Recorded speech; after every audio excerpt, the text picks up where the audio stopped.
This episode was written by the talented writer The Gravelstone. If you enjoyed this video, make sure to check out his mini album reviews.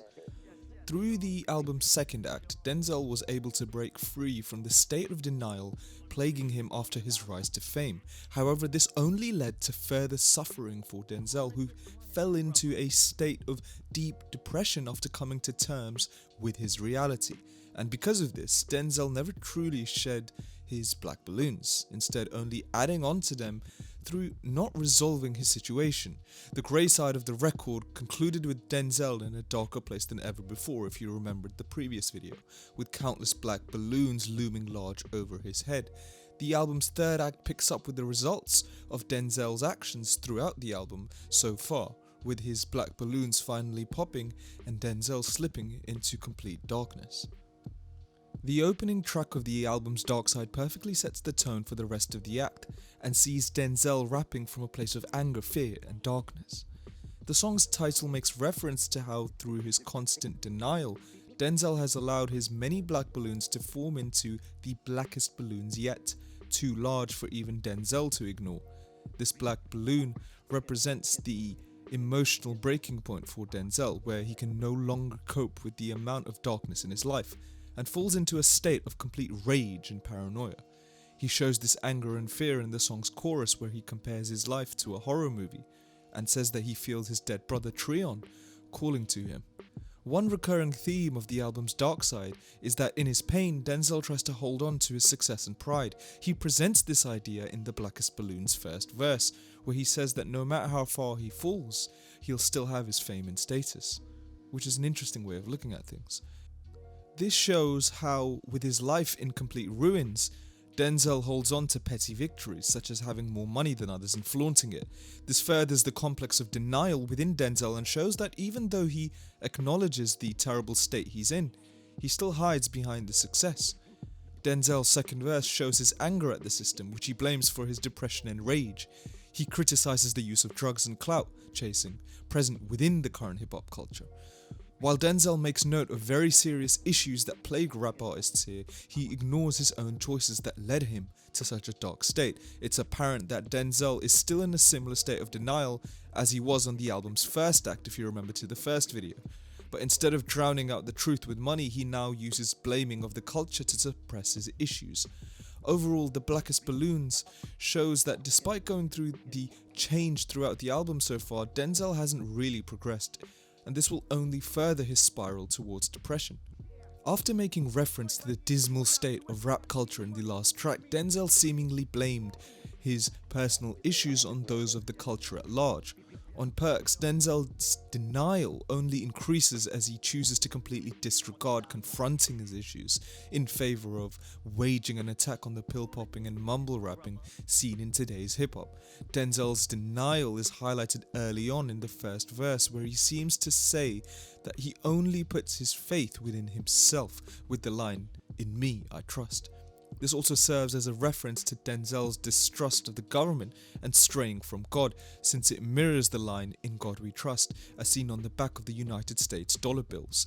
It's apparent that after losing his faith and trust in authority, Denzel has been left alone to become the most reliable person in his own life. He continues this mentality throughout his verse, continually gassing himself up and insulting those who do prescription drugs or don't rap as well as he does in terms of skill. While Denzel is outlining real issues within hip-hop in lyrics, he chooses to use them in a braggadocious way instead of simply bringing awareness to them. Now, this is an example of one of Denzel's many defense mechanisms. After acknowledging the trauma within himself, Denzel is attempting to divert the listener's attention to those who are in an even worse place than him, and this is in order to hide his own darkness. Denzel outlines his reckless behavior on the song's chorus, claiming to not be on the level of normal mumble rappers, but also stating that he is not even on the level of the earth. He's beyond it. This is an example of Denzel again putting himself into a godlike role, and it seems that Denzel's egoism has truly gone off the rails here, much like it did on the track Super Saiyan Superman. Denzel continues his bragging on his second verse, where he references issues such as rappers going to jail and selling out, and highlights that he's never done these things.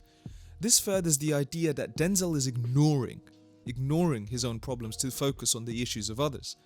The track ends with an ominous line, "Finish him, Zell." This represents a voice within Denzel's head that is pushing him towards a path of violence. And this path of violence will fully present itself on the album's next track, Vengeance.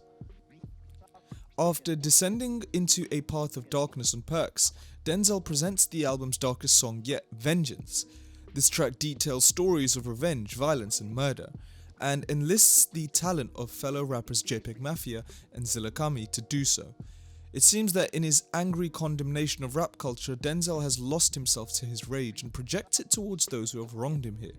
His first verse shows as much and sees Denzel threatening those who attempt to kill him. This shows that in his violent state, Denzel is making many enemies. This is a parallel to the late XXXTentacion, whose violent nature caused him to make many enemies and even led to his death. Denzel will tie back into this theme with the track's outro. Before that, however, JPEG Mafia and Zillakami both give verses similar to Denzel's, where they warn their opposition against any sort of negative action against them.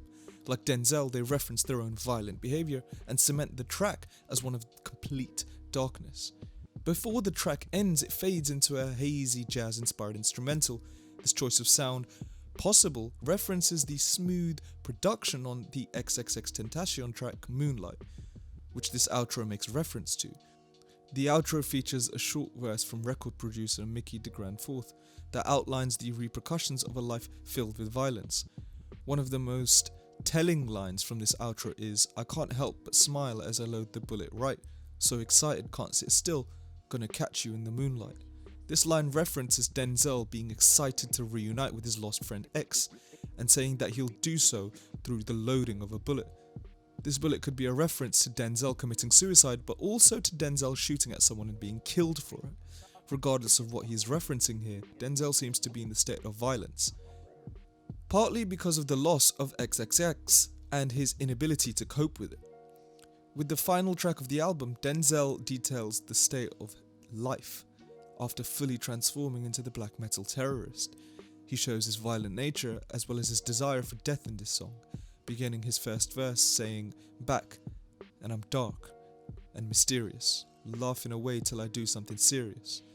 This perfectly shows the character as someone who could snap at any moment and is surrounded by only darkness, and that is exactly the life Denzel is living at this point on the album. He even refers to himself as the mark of the beast, which is the name or sign of the devil. This line shows that Denzel's darkness has made him stray so far from God that he is almost Satan-like now. Denzel's transition from comparing himself to God to drawing parallels to Satan is much like the real-life story of Satan. In the Christian religion, Satan was originally an angel, but was cast down to hell for his treachery. This mirrors how Denzel was innocent at the album's start, but slowly turned to a life of pain and violence. Denzel ends the album in the same total darkness that he warned would become him at the album's beginning, finishing the project with the chilling line, "Careful my angel or higher hope, I desire a rope.